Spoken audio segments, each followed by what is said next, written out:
Once the situation is sorted out, let's tie the knot again. All right.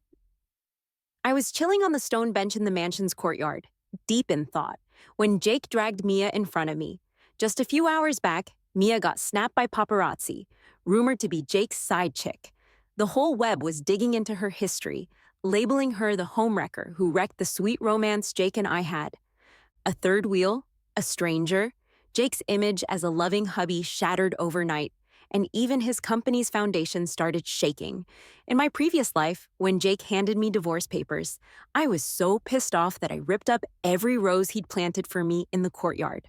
I screamed hysterically, demanding the lowdown on his fling with Mia. She was clearly just his benefactor's kid. There were tons of ways he could have handled it, but he chose to sacrifice me just to stop Mia's depression from getting worse. What Jake didn't know was that, while the scandal was blowing up online, I was also diagnosed with moderate depression. Autumn. Jake called my name again, pulling me out of my trance. I looked down and stared at the divorce papers lying on the stone table. Jake knelt at my feet, his intense eyes looking up at me. His warm hands held mine. His voice had a soothing tone. Autumn, do this for me. All right. We'll tell everyone our marriage was just for show a year ago, but we hadn't found the right moment to announce it. I didn't answer right away. Behind him, Mia stood in a white dress, wrapped in Jake's jacket. Her lips were pale, and her eyes were red-rimmed. Sister Autumn, please help me. All right, she begged. My mom took her own life because of online bullying. I don't want to follow in her footsteps. Please, I'll even get on my knees and beg you. She was about to kneel when Jake quickly stood up, holding her and pulling her into his arms protectively. His face darkened as he scolded her softly. What are you doing? Mia flinched, her voice shaky and tearful as she looked up at him with watery eyes. I just wanted Sister Autumn to feel better. Jake's patience visibly drained, turning to me. The kindness in his demeanor vanished completely. Autumn, I'm not here to negotiate. I've already decided. If you refuse to sign, don't blame me for what happens next. I met his gaze calmly. He went silent, but I knew what he was about to say. I was aware of how far he'd go. He'd find endless ways to make me comply. If it came to a lawsuit, I couldn't win against his company's lawyers. That's exactly what he'd said in my past life. Later, I was framed and photographed in compromising situations with male models, with dirt that painted me as a cheater. Overnight, I became a public disgrace, shamed worldwide, while he and Mia acted like innocent victims. I'll sign, I said after a long pause, but you gotta agree to one thing. Jake glanced at me quickly and nodded. He handed me the pen and I took it, my expression totally calm as I signed my name on the divorce papers. You're not gonna read the agreement first? Jake frowned at me. I gave a slight smile. No need. The terms were basically a clean break. He was giving up all the assets to me, leaving with nada, all of this, just to protect Mia and repay her family's kindness. Let's hit up the Civil Affairs Bureau tomorrow, I said. All right, he replied. For a moment, his hand holding the divorce papers hesitated. His eyes showed a bit of confusion, but he stayed silent. As they left, Mia glanced back at me with a mocking smirk. Her lips moved silently, but I could clearly catch her words. You've lost. I had indeed lost everything in my life. But now, I didn't want to lose again. Half an hour later, my phone buzzed with a message from Jake. Autumn, sorry you had to go through this today. Once this blows over, I'll throw you a grand wedding banquet, and we'll remarry. I couldn't just stand by and watch Mia's depression get worse. You get me, right? I read his words and couldn't help but laugh, though tears welled up in my eyes. It was just like the last life. Jake had gotten drunk with his buddies, trying to come up with a plan to force me into divorce. What he forgot was his friends were also my friends. One of them, Ryan, had tried convincing me to understand Jake, saying he was a man of deep loyalty and gratitude. He explained how Mia's dad had seen Jake's talents, invested in him, and helped him start his business. Without Mia's family, Jake wouldn't have achieved his success. I had cried as I fired back. Jake could have cleared things up in countless ways. Why did it have to be divorce? Ryan had gone quiet, admitting he'd asked Jake the same thing. Jake's answer was, someone has to get screwed over. Autumn will understand because she loves me. How ridiculous. Because I loved him, I had to sacrifice myself. Luckily, I still had a shot now. When it came to Mia, Jake always moved fast. That same afternoon, after signing the divorce papers, he set up a press conference for the evening. He even had his assistant invite me to attend and clear things up. Before I could respond, the assistant, thinking I'd say no, relayed Jake's words to me. Miss Autumn, you should attend this press conference, even if it's not for Mr. Jake. It's for your reputation.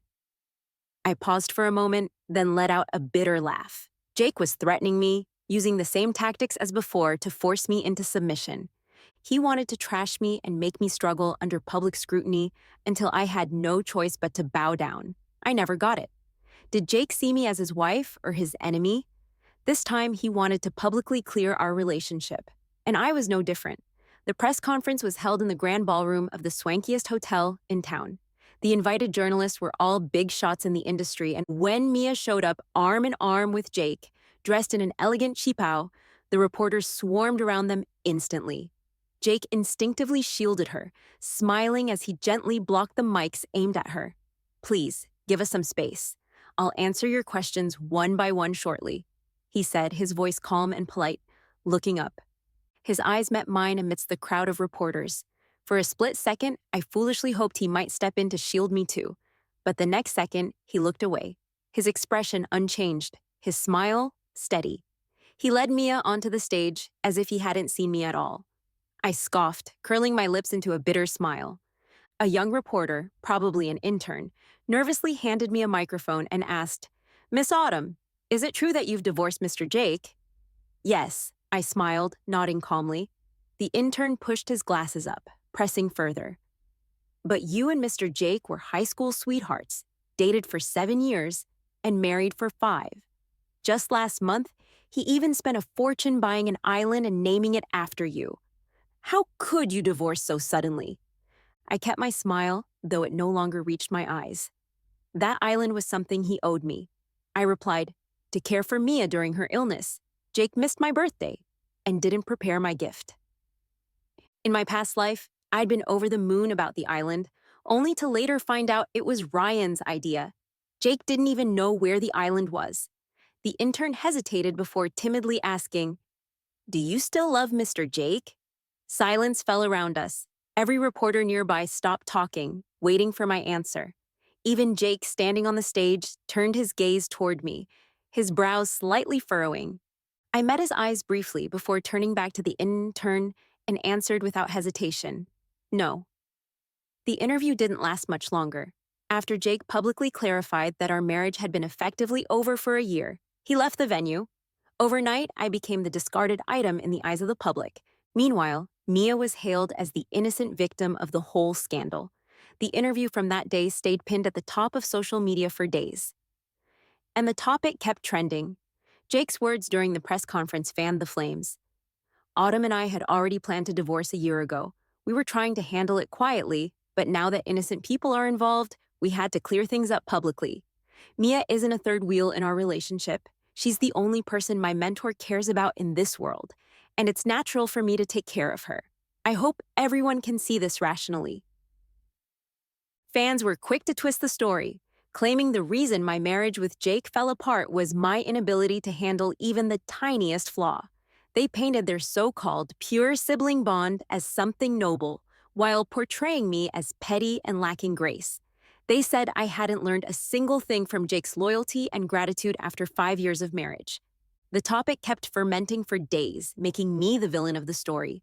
After finalizing the divorce certificate, as I stepped out of the Civil Affairs Bureau, Jake stopped me. Don't take what people are saying online to heart.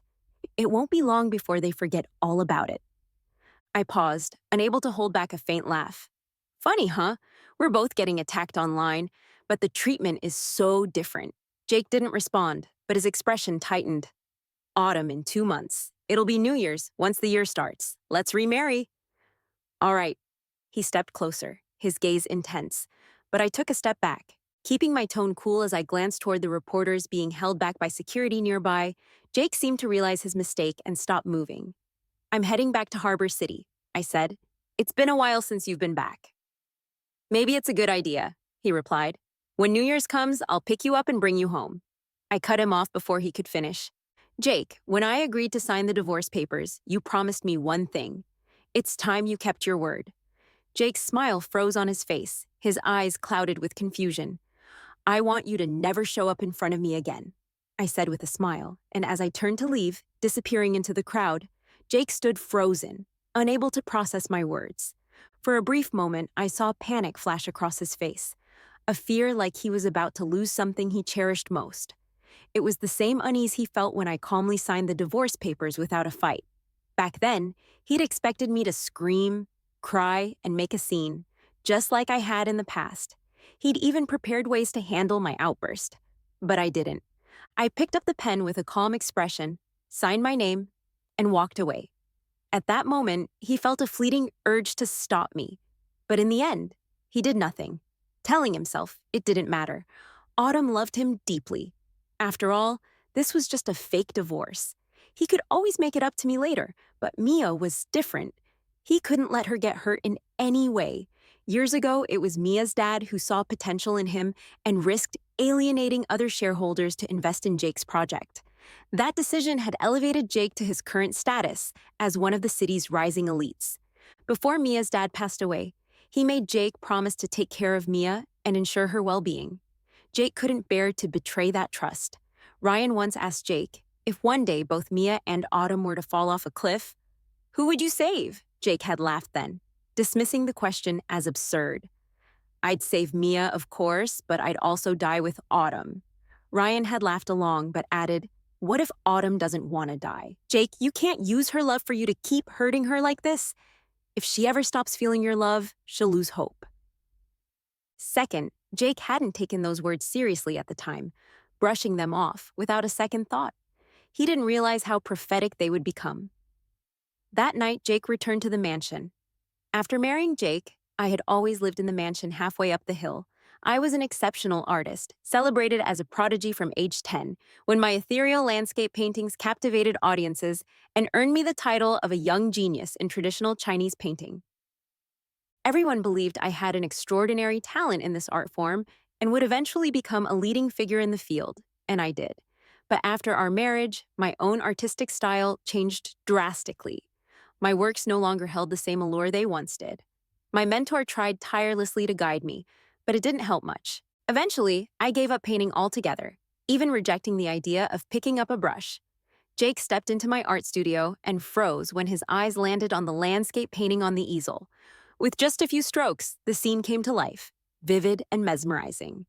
Seeing the light on in the studio, Mrs. Lee came in, startled to find Jake there. Sir, she said hesitantly, this painting, it's something Madame worked on. Jake looked up. When did she paint this? It was the day you brought Miss Mia home, Mrs. Lee replied. Jake nodded slightly. He tried to smile, but no matter how hard he tried, he couldn't. Leaving the studio, he returned to the bedroom we shared. He'd told himself countless times that this was just a temporary divorce. Once the storm settled, he'd propose to me again, throw me the grand wedding I deserved, and make everything right. But somehow, his heart always felt empty. The words I'd said earlier that day, he brushed them off as things I had said in anger. In his mind, there was no way I wouldn't return to the home we built together. The knock on the master bedroom door broke the silence. Sitting at the edge of the bed, Jake looked up to see Mia standing at the door. She was wearing a thin dress, her cheeks faintly flushed, gazing at him quietly. Why are you here? He asked. Mia bit her lip before answering softly. I was scared being alone at the hotel, so I came to find you. Am I? Am I bothering you? So I came to find you. Am I? Am I bothering you?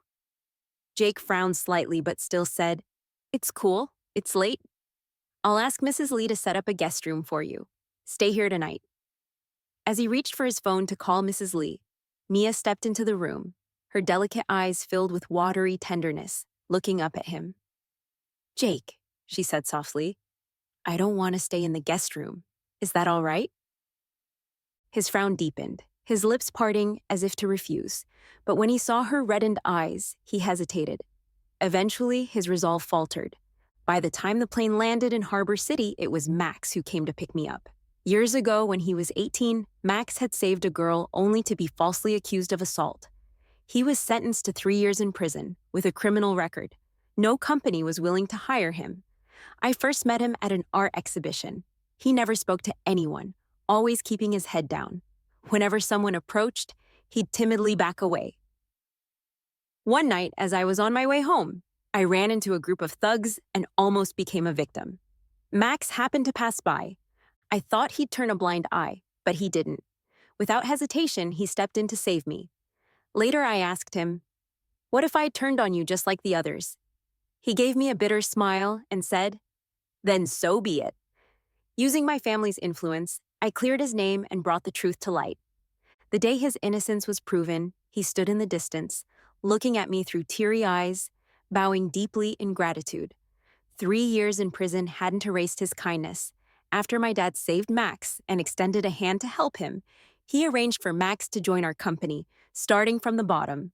Now Max is my dad's most reliable assistant. It's been a long time.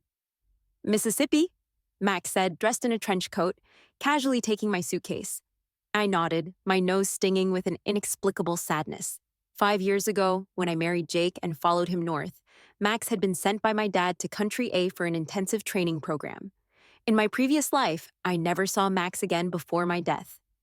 "Mississippi, are you planning to leave again after this visit?" Max asked. I shook my head. "No, I'm staying." He smiled faintly. "Mr. Lee was really happy to hear you're back." "Mississippi?" Hearing that name, my hand clenched in my pocket, bitterness washing over me. Back then, when news of my divorce with Jake spread far and wide, my dad, worried I'd suffer, flew overnight from Harbor City to the capital. He tried to persuade me earnestly. Jake always does things that are unclear and indecisive. Back then, he was willing to work with that old man from Mia's family, but refused your help. If he didn't want to rely on you, fine. But wasn't he still relying on their investment? "Autumn, just let the divorce happen. Jake isn't right for you." He wanted to take me back to Harbor City, but I refused. I cried, fought, and begged to stay. Through tears, I told him, "I love Jake. I don't want a divorce. Why should I sacrifice myself to fulfill his sense of gratitude? Even if it kills me, I won't leave him." In the end, I didn't go. My dad was so pissed that he had a heart attack and was rushed to the ICU. We received multiple critical notices overnight, and my mom's hair turned white in a single night.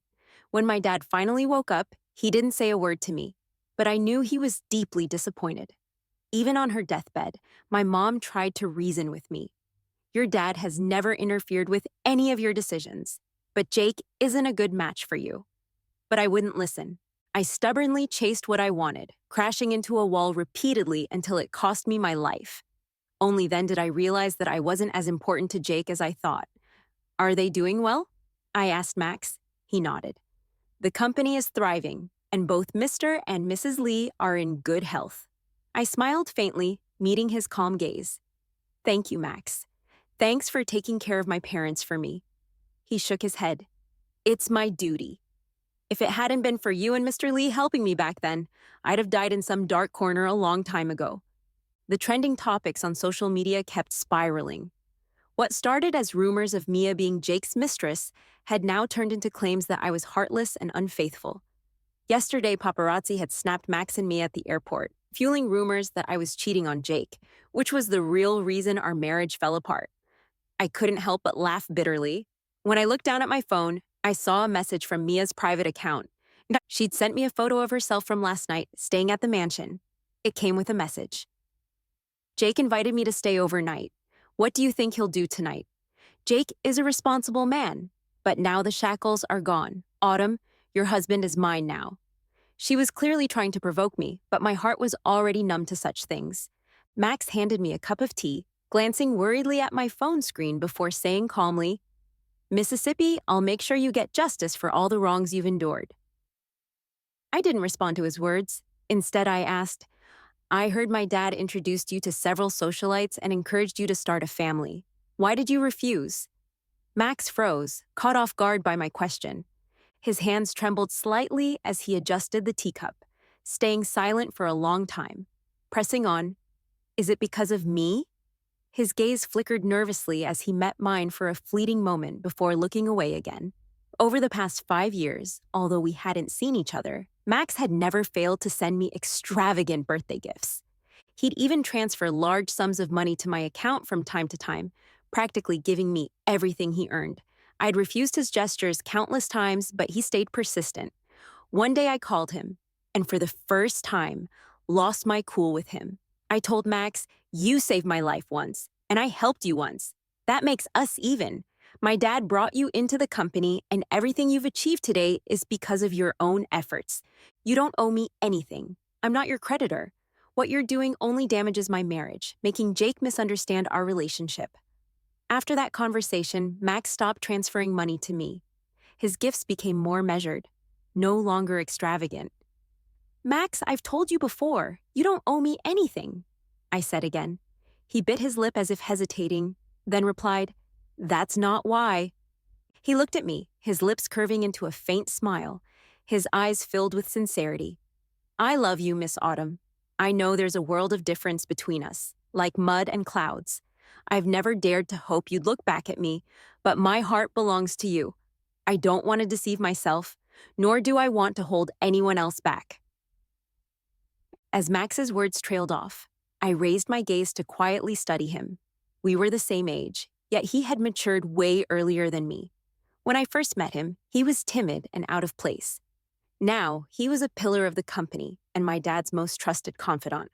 Last night, after returning to the old house, my dad talked with me for a long time. He discussed the company's future, my future. Then he asked me 2 questions. The first was, "Do you still love Jake?" I shook my head and answered, "No," without hesitation. But when he asked the second question, I fell silent. "Would you consider marrying Max?" My dad had been planning his retirement, although Max had been by his side for years. He wasn't a member of our family. I had been unsure at first, but now I knew the answer. "Max, will you marry me?" 2 days later in the Capitol, Jake sat in the art studio. His head bowed as he replayed the clip of my interview with the intern. "Do you still love Mr. Jake?"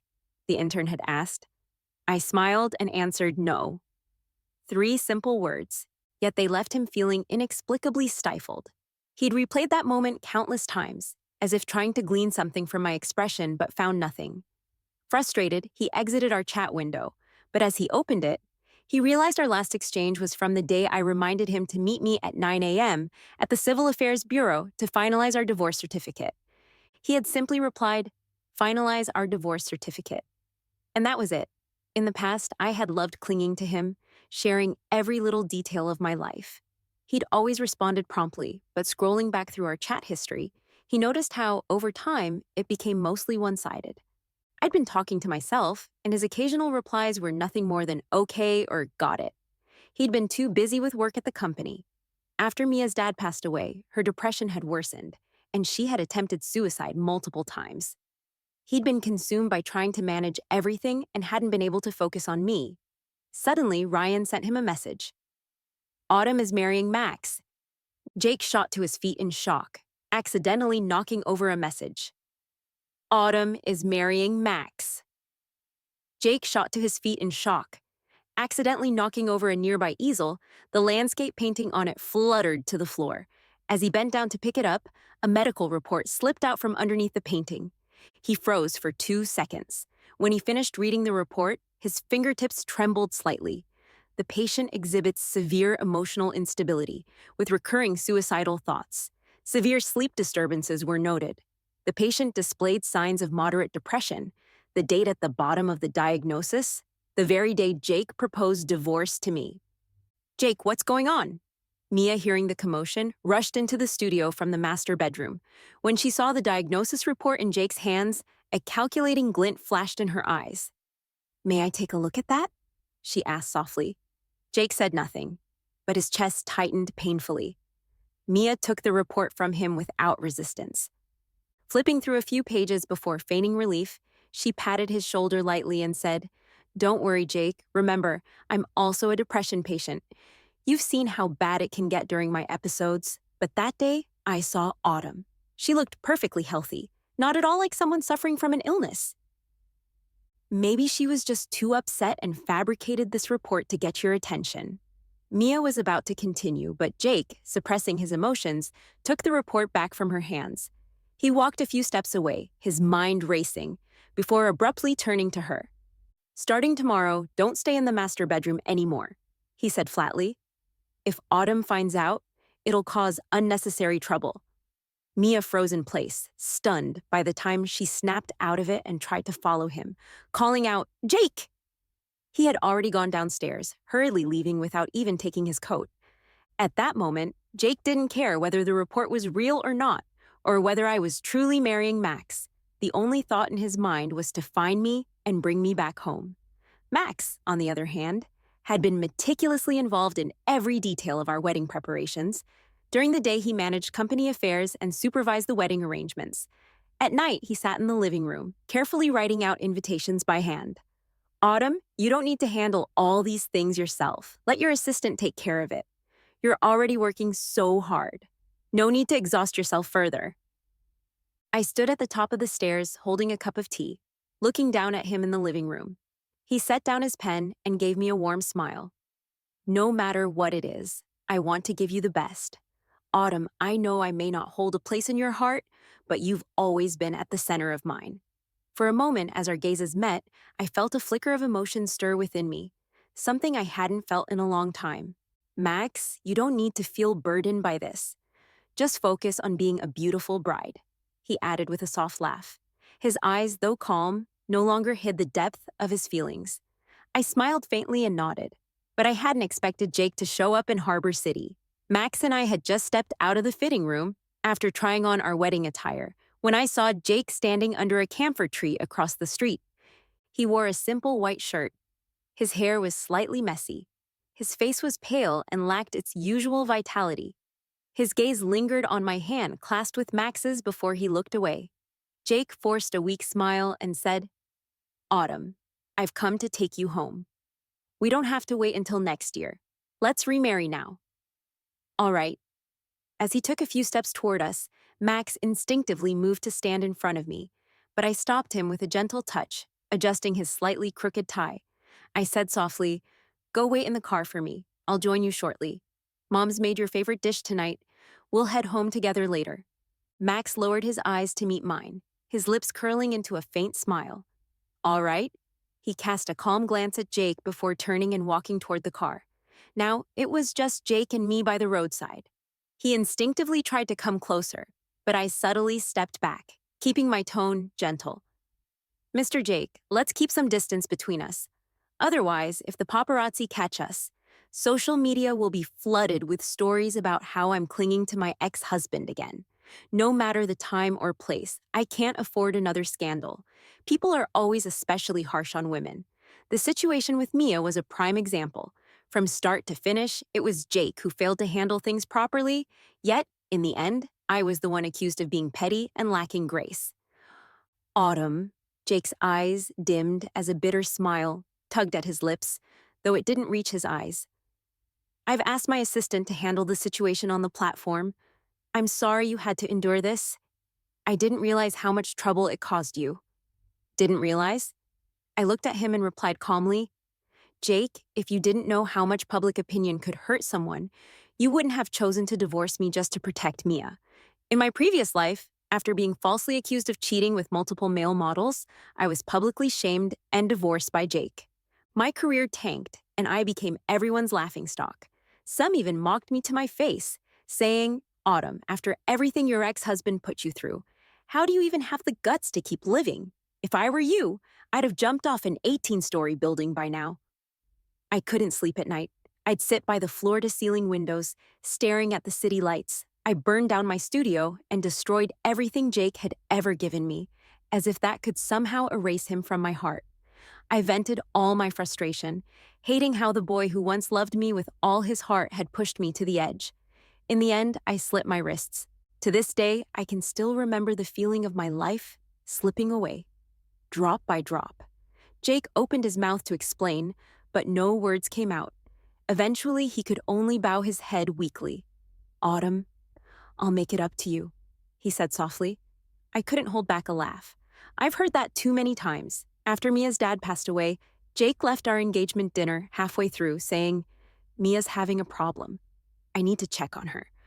On our wedding day, Mia's having a problem. I need to check on her. On our wedding day, Mia attempted suicide. After dropping me off at our bridal suite, Jake stayed with her all night. I wavered then, questioning if I should continue this relationship. But seeing how exhausted he looked, I swallowed my doubts. I loved Jake, so I was willing to endure all the hardships alongside him. Every broken promise was met with the same response. Autumn, I'll make it up to you. Jake always thought we had a lifetime together, but he forgot that love can wear down. By the end of my previous life, I couldn't tell if I still loved him or if it was just an obsession. I scoffed and said, Jake, I've asked for so little, but even that's too much for you. I'm my parents' beloved daughter, too. Why should I let you trample all over me? Let's just end this. As I finished speaking, I turned to leave. Jake. Panicking, he grabbed my arm. His unsteady body nearly stumbled, and his pale lips trembled as he spoke. I won't agree to this. I can't just let it go. Autumn, you're my wife. You can't leave me? His voice quivered. I pulled my arm free and laughed softly. Jake, we're already divorced. You forced me to sign the divorce papers, pressured me to attend the press conference to clarify things, and even made sure I went to the Civil Affairs Bureau to finalize it. You can't deny that, can you? Jake froze. As I began to walk away again, I tilted my head slightly toward him. Jake, you and Mia actually make a great pair. His face turned ashen instantly. He had arrived in Harbor City in the middle of the night after his assistant tracked down my itinerary. He hadn't rested a moment before rushing to find me, but when he saw me, wearing a wedding dress and laughing with Max, he stopped in his tracks. Standing under the camphor tree, he watched in silence. He couldn't remember the last time he had seen me smile so genuinely. Whenever we were together, it always ended in arguments about Mia. Gradually, he stopped coming home, either staying at the office or drinking all night with his friends. At that moment, he understood with absolute clarity that what I had said at the Civil Affairs Bureau that day was heartfelt. I didn't want him anymore. But he couldn't live without me. Inside the bridal boutique, Max and I continued our preparations, unaware of the man standing outside watching quietly. How long had he stood there? Even Jake didn't know. All he felt was the sharp pain of realizing he might have lost me forever. He stood outside for who knows how long. At one point, he even considered barging in and punching Max, warning him to stay away from his wife. But in the end, he couldn't take that step. He was afraid of how Mia might view him. Jake, Autumn left a while ago, Mia murmured, tugging on Jake's sleeve and pulling him out of his daze. He lowered his eyes to look at her, his voice cold and slightly hoarse. Why are you here? I heard Autumn is marrying someone else. I was worried you'd be upset, so I came to check on you, she said softly. Just as she reached out to hug him, Jake frowned and pressed a hand firmly on her shoulder to stop her. For a moment, his eyes glistened, and Mia's voice became shaky.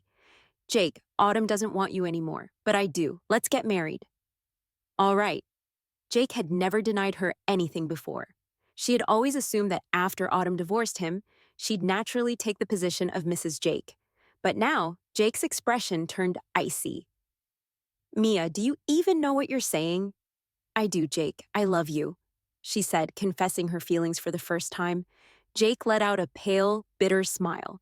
But the more he smiled, the closer he came to tears. Ryan had warned him countless times. Mia's feelings for you aren't right, Jake. If you can't keep her in check, she'll ruin your marriage. You should send her away before it's too late. But Jake never believed him. Now he realized how blind he'd been. Harbor City was far from the capital, but once something hit social media, it didn't take long for it to spiral. On the third day of Jake's attempts to reconcile with me, Max sent him proof that Mia had falsified my medical report. Max also compiled evidence of how Jake had repeatedly prioritized Mia over me, even at the expense of his career.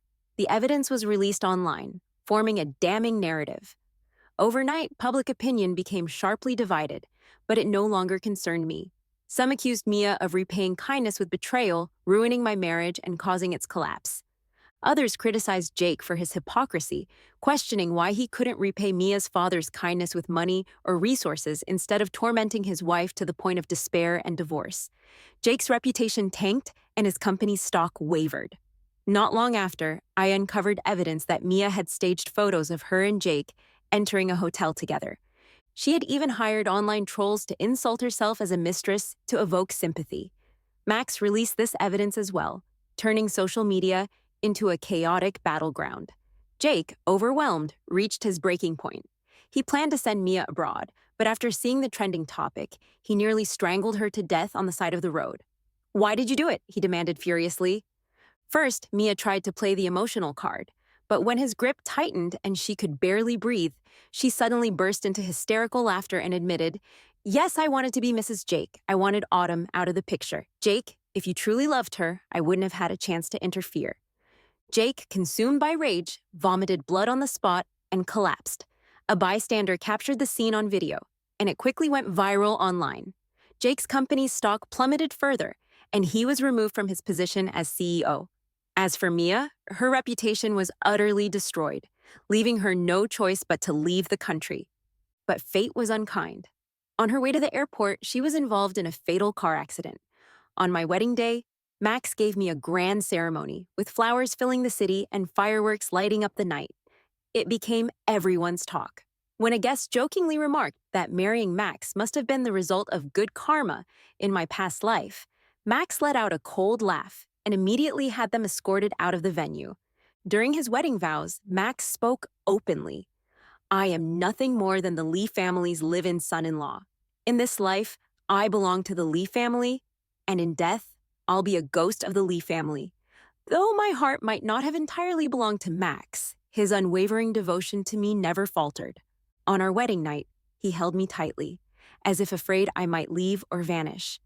It wasn't until I pressed him for answers that I learned Jake had taken his own life.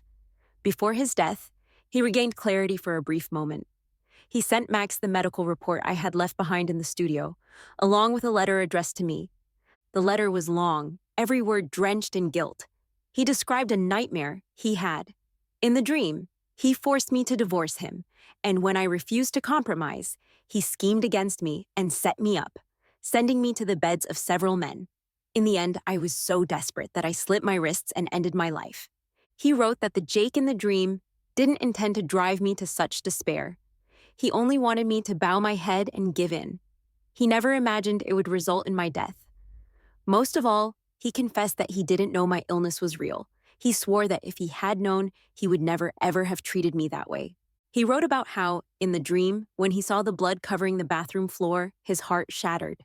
He wished he could have been the one to die instead. The letter ended with 2 sentences. "Thankfully, the events in the dream didn't happen. I'm sorry." I let out a cold laugh as I read it. In the end, I casually tossed the letter into the trash, along with the medical report. Max frowned slightly. "Mississippi," he murmured. I responded softly. The old Autumn was sick, but I'm not that person anymore. Leaving him cured me. After a long pause, Max's frown gave way to a resigned but affectionate smile. I looked at him and smiled back. Thankfully, in this life, I lost nothing.